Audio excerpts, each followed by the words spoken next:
Abelardo Cufia, de la precisión a la exactitud. Rapaceani y Lonas, nuevo desafío. Nos proyectamos al mundo. Agricultores Federados Argentinos, Sociedad Cooperativa Limitada, brinda inigualables productos y servicios, sumando valor a la producción. Festejamos que programas audiovisuales como este apuesten para que Marcos Juárez pueda contar su historia.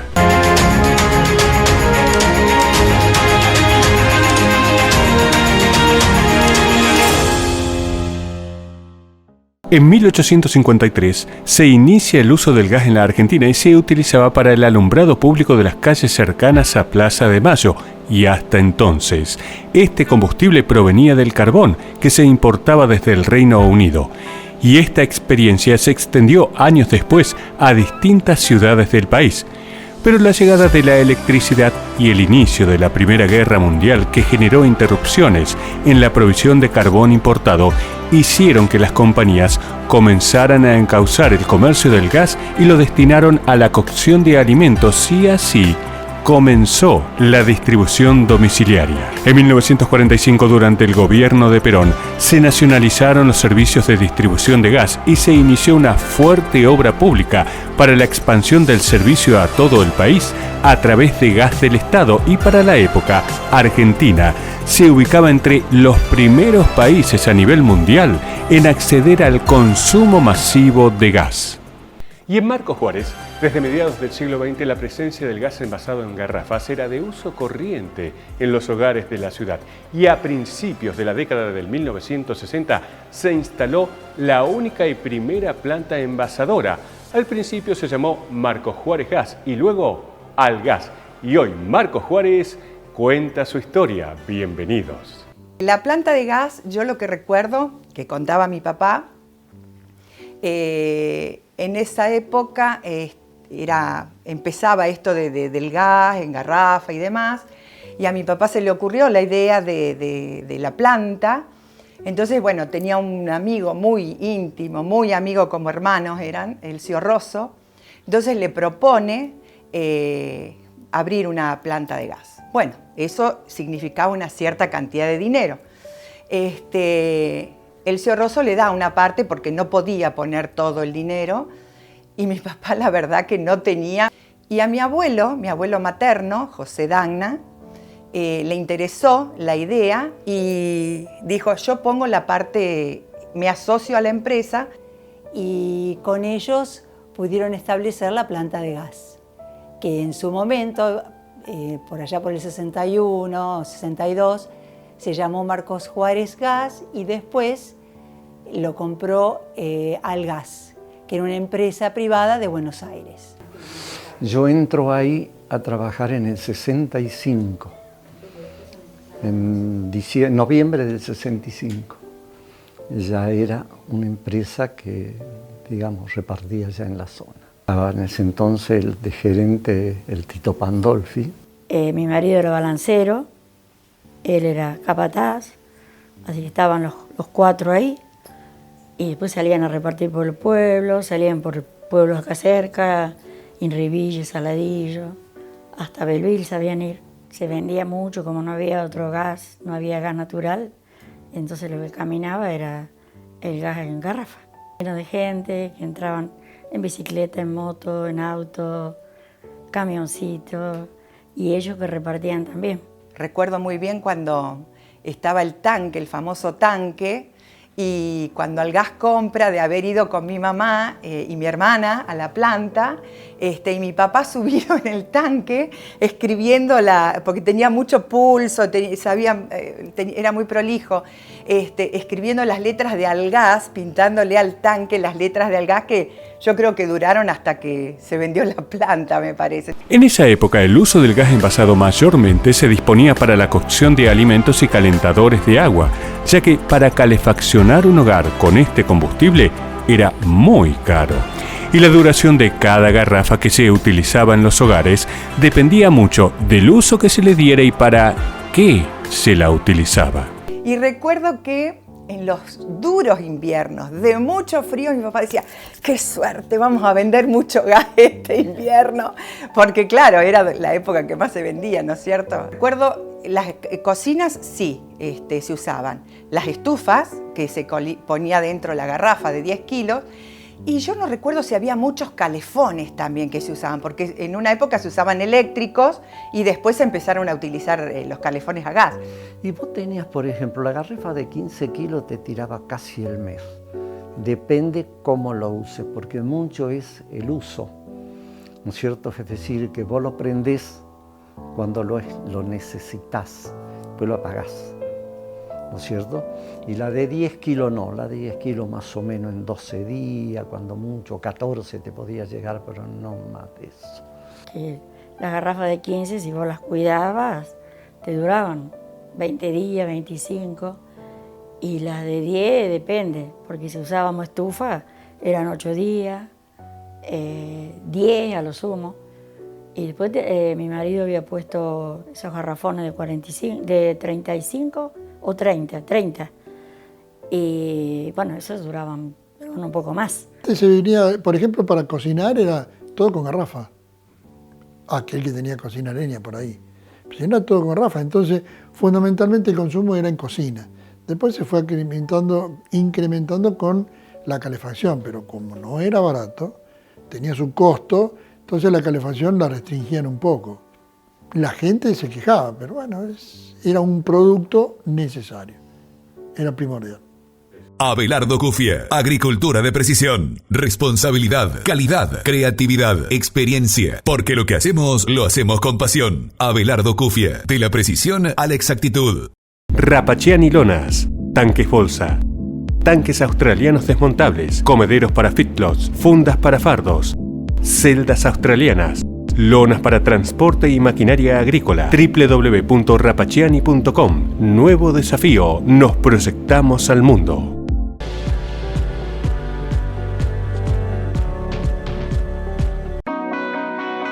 Agricultores Federados Argentinos, Sociedad Cooperativa Limitada, brinda inigualables productos y servicios, sumando valor a la producción. Descubrí los beneficios de la cooperativa en Marcos Juárez, Tortugas y General Roca. Ingresá a www.afascl.com o buscanos en redes sociales. En AFA, desde hace 88 años, juntos hacemos camino. En 1973 se inició en la ciudad la construcción de la red urbana de distribución de gas natural, pero los problemas económicos reinantes, con una alta inflación, impidieron que se pudiera continuar y la tarea se interrumpió en 1975. Recién en 1977 se pudo retomar la obra.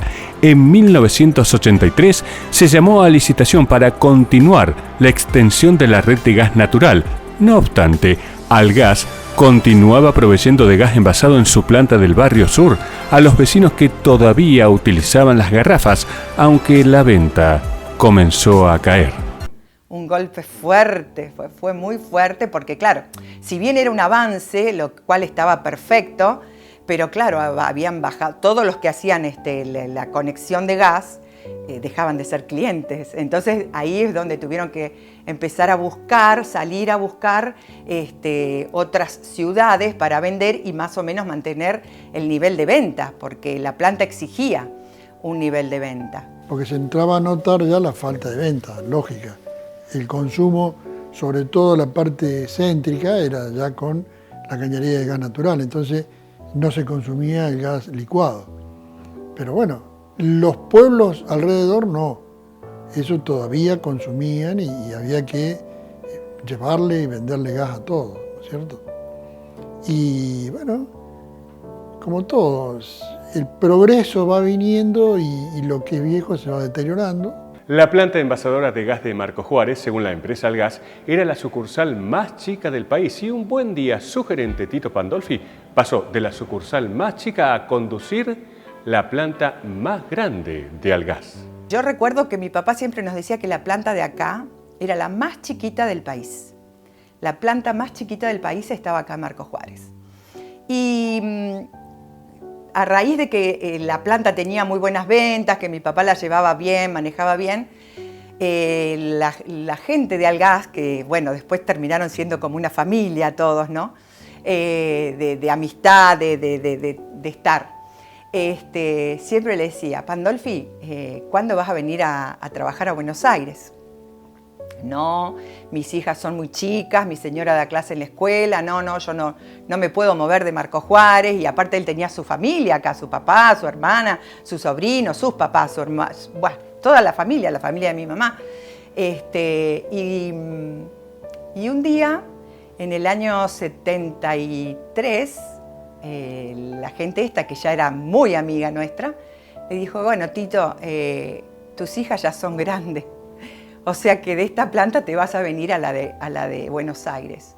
Y pasó de la planta más chiquita del país a la planta más grande del país, que se encuentra en San Justo. Nosotros con mi hermana no nos dimos cuenta, nosotros disfrutamos vivir en Buenos Aires, nos encantó. Pero mi papá y mi mamá lo padecieron porque vivieron toda la vida en una ciudad chica, en un pueblo.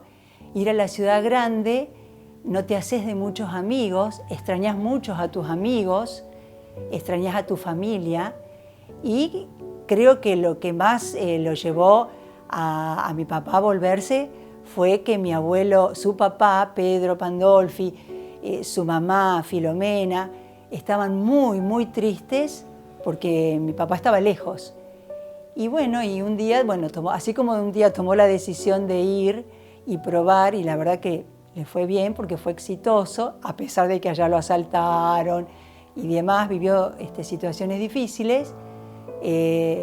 Así como un día tomó la decisión de ir, otro día tomó la decisión de volver. Y bueno, ellos lo entendieron, y a pesar de que estaba muy bueno, siempre tuvo muy buenas ventas, logró muy buenas ventas, le aceptaron, y bueno, y volvió de la más grande a la más chiquita otra vez del país. Y bueno, ahí yo te traje una condecoración, tiene 5 o 6 de esas garrafitas que te traje, que justamente se la daban al mejor gerente de la empresa de todo el país. A mediados de la década del 1990, la empresa Algás se vende a Repsol YPF, y ahí se iniciaba el camino del final de la empresa que habían fundado en la década del 1960 Tito Pandolfi, Elcio Rosso y José Pepe Dangla. Con los gobiernos que vinieron después, el caso de Menem, que se privatizó todo, la empresa Algás privada la vende a una empresa privada española que se llama Repsol.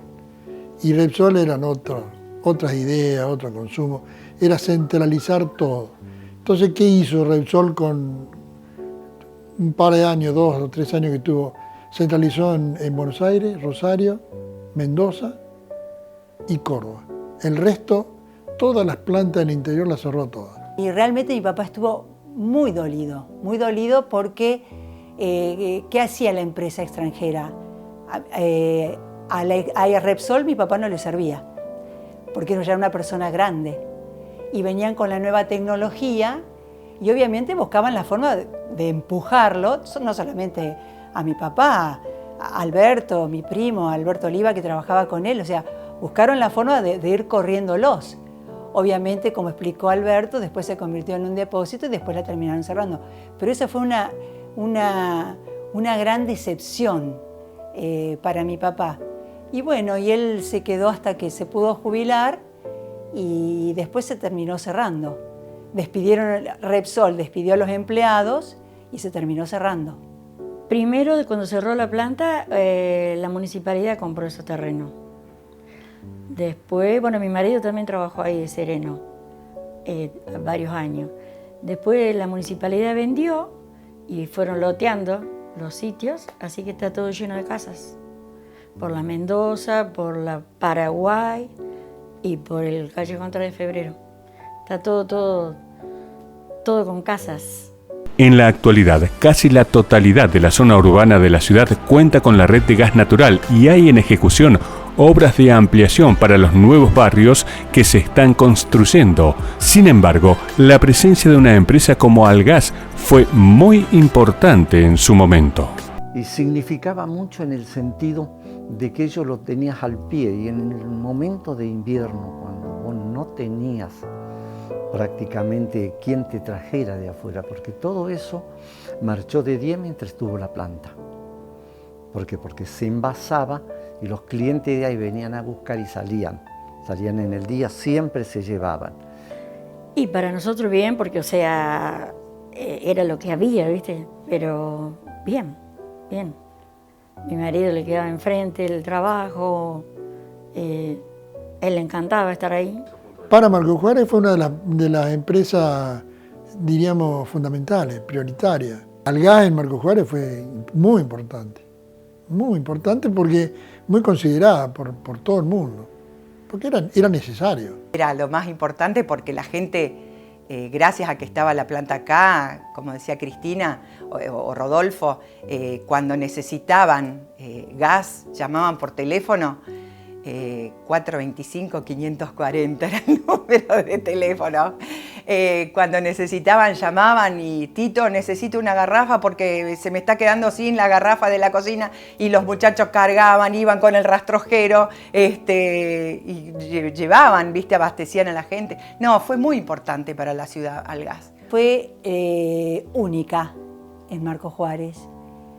Fue la única empresa de garrafas que se instaló en la ciudad y se convirtió en un ícono, conocida por todo el mundo y aparte importante para el tema del gas en garrafas, porque a pesar de que en la ciudad se empezó a poner el gas natural, había mucha, y sigue habiendo mucha gente que no tenía gas natural, y esa gente siguió siendo clientes de la planta de gas.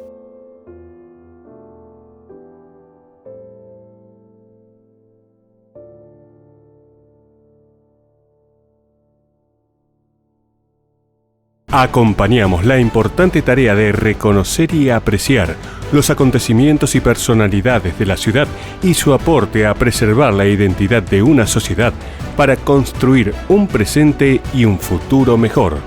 Festejamos que programas audiovisuales como este apuesten para que Marcos Juárez pueda contar su historia.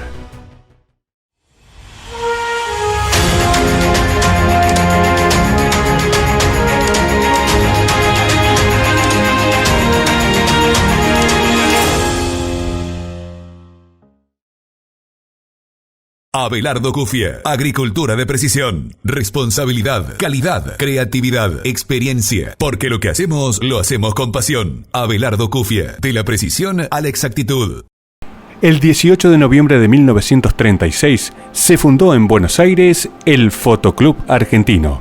Sus objetivos fueron estimular entre sus asociados la afición a la fotografía como expresión de arte, donde profesionales y aficionados puedan relacionarse, enseñar todos los procedimientos fotográficos, organizar exposiciones nacionales e internacionales, establecer laboratorios, propiciar concursos, etc.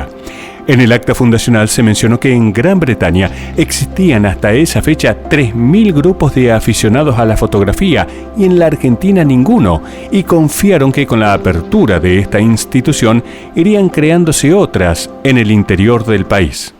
Y precisamente así fue, se crearon fotoclubs en distintos puntos del país y entre ellos, a mediados de la década del 1950, se fundó el Fotoclub Marcos Juárez. Grupos de personas que se habían entusiasmado y que era toda una novedad, un desafío, una aventura, sacar fotografías y revelarlas y ampliarlas y verlas, ¿no es cierto? Entonces fue todo un proceso que se dio con la parte técnica, que en el medio, en la zona, en la región, la fotografía no era nueva, ya existía de no sé cuánto, pero muchísimos años que en el mundo había fotografía.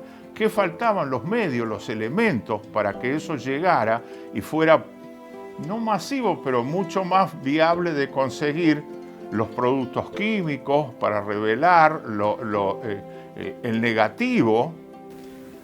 Compaginar los revelados, o sea, hacíamos, normalmente aquí en casa teníamos montado un laboratorio y bueno, los miércoles ya nos organizábamos para jueves, viernes, llevar las fotos y ir ampliando, y eso se fue, ¿cómo te puedo decir? Se fue haciendo cada vez más serio, cada vez hablábamos más del tema, entonces era una época donde la imagen era todo, o sea, las revistas, la gráfica, todo pasaba por la fotografía, entonces había mucha gente interesada en hacer fotos. Los que sabían enseñaban fotografía. Los que sabían estaba Ezio Gorri, Luciani, Alberto Luciani, Víctor Glassman, esos que sabían de fotografía, Daniel Pozzi, y los otros íbamos aprendiendo. Y aparecieron las máquinas que hoy se usan en la tecnología todavía casi con ese mecanismo, ¿no es cierto? Y con el mismo tipo de film, que es un film de 35 milímetros, ¿no es cierto?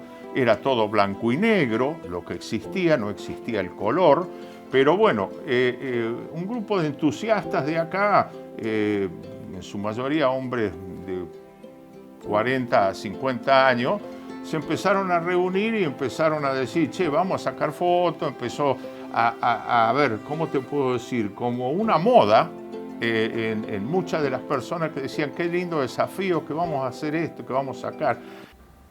El Fotoclub Marcos Juárez tuvo dos etapas. Una, la del inicio, allá por la década del 1950, donde conocidos fotógrafos profesionales de la ciudad le dieron impulso a esta institución. Y la segunda parte llegaría en los años 70. Mi padre, Ezio Gorri, Humberto Alemano, mi tío, Martini, el Coco Martini, que se dio incluso en el callejón Chacabuco, en uno de los garages que tenía la empresa ahí, que era Marpeco en aquella época, que fabricaban motores eléctricos, se dio un espacio y se reunían ahí, esas reuniones semanales que hacía el grupo, ¿no es cierto?, donde participaban, donde se empezaron a anotar, y después fue todo un proceso rapidísimo, se participó en concursos, primeros acá regionales, iba a Belvilles. Era una novedad porque era el paisajismo, sacar un paisaje, encontrar una foto exclusiva, sacarle a un ave en el nido, ¿me entendés? No era una cuestión que era fácil de ver. Sí existía, repito siempre lo mismo, pero no había la movilidad, la facilidad que brindan todos estos mecanismos que hoy usamos, ¿no es cierto?, que nos permiten todas estas cosas. En algún momento dijimos, che, hagamos algo más serio, juntémonos, volvamos a revivir el viejo fotoclub, que era la parte que se había hecho unos años antes con gente, fotógrafos viejos. Y bueno, y así nos juntamos. Bueno, ¿quién puede formar parte de la comisión? Nos empezamos a reunir ya formalmente todos los miércoles y a organizar actividades, fundamentalmente cursos de fotografía, clases así muy puntuales sobre algún tema específico, que venga a dar alguna charla sobre algún tema específico, y había un montón de gente dando vueltas. Habíamos hecho imagínate que podíamos alquilar una casa sin problema y pagar los gastos. Y bueno, y se organizaban muestras. Haber sido a finales de los 70, principios de los 80, por ahí estuvimos formando una comisión. Los rollos en blanco y negro había que arreglar en un cuarto oscuro, con un tamborcito con el líquido que corresponde, después la fotografía ampliarla, ¿viste? Era otra historia en esa época. El gran entusiasmo que había en los fotógrafos y aprendices de este arte, todos integrantes del Fotoclub Marcos Juárez, hizo que se presentaran concursos y exposiciones, encuentros que generaban gran participación y concurrencia. Que empezaron a hacer exposiciones, fueron las primeras exposiciones, concursos, a participar de concursos importantes, provinciales, regionales.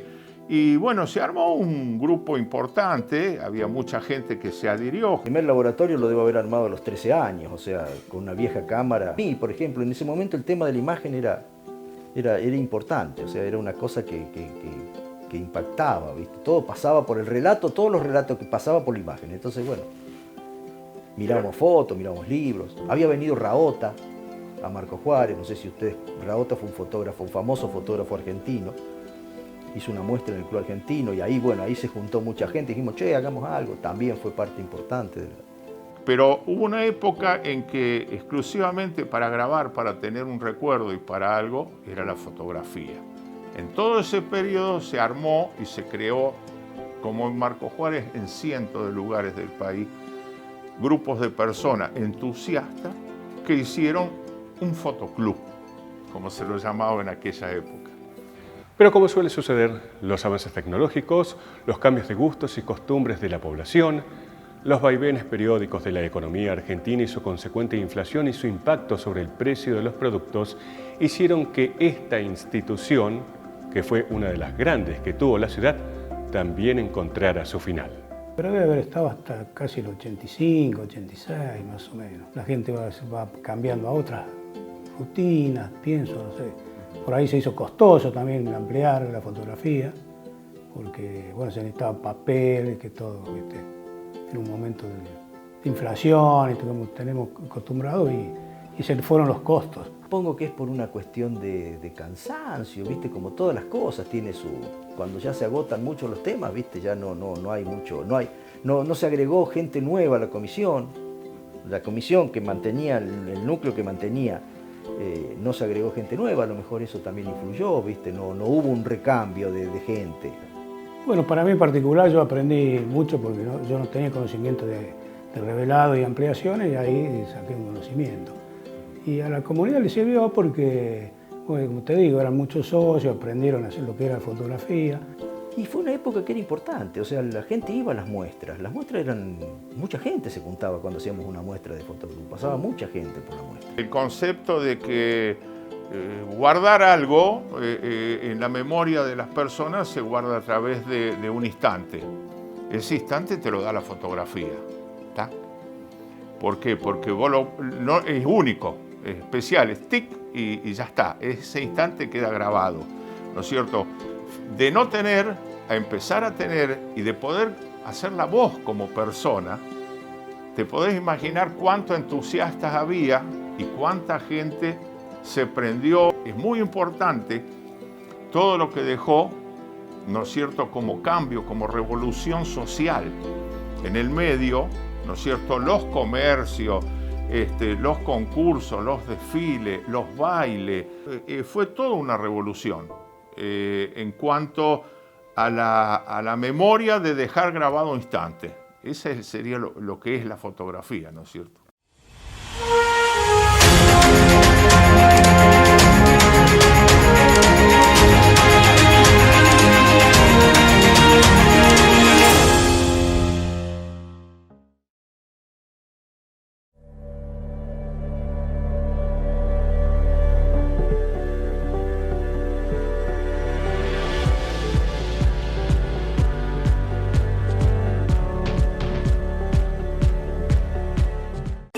Con la vuelta a clases, no olvides que es muy importante tener al día las vacunas correspondientes al calendario único de vacunación. Para niñas y niños de 5 y 6 años, triple viral, triple bacteriana celular, polio y varicela.